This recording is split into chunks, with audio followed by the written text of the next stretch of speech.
i tanco jo amb l'últim prec. El passat dilluns 23 de setembre es va viure una operació policial a Mollet del Vallès, Sant Fost de Campsentelles, Sabadell, Cerdanyola, Santa Perpètua de Mogoda, Sant Pere de Torelló, Sant Vicenç de Torelló, contra persones membres del moviment independentista, les quals l'Audiència Nacional Espanyola acusa de terrorisme, rebel·lió i sedició.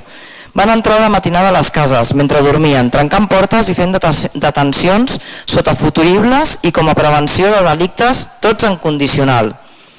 Ara mateix 7 persones han estat detingudes i 2 més van ser alliberades amb càrrecs després dels escorcolls.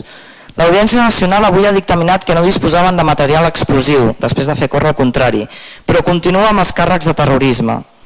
Aquesta nova onada repressiva, tal com ja ho va ser el 20S d'ara fa 2 anys, busca generar un clima d'avís a les portes de la sentència per l'1 d'octubre i és un nou intent de construir un relat inexistent de violència i lligar independentisme amb terrorisme.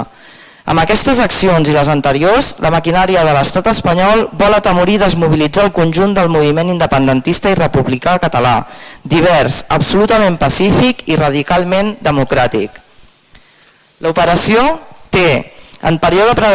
també té en període preelectoral una intenció propagandística evident i que busca, davant l'opinió pública, contribuir a criminalitzar idees polítiques legítimes que comparteixen amplis sectors de la societat catalana.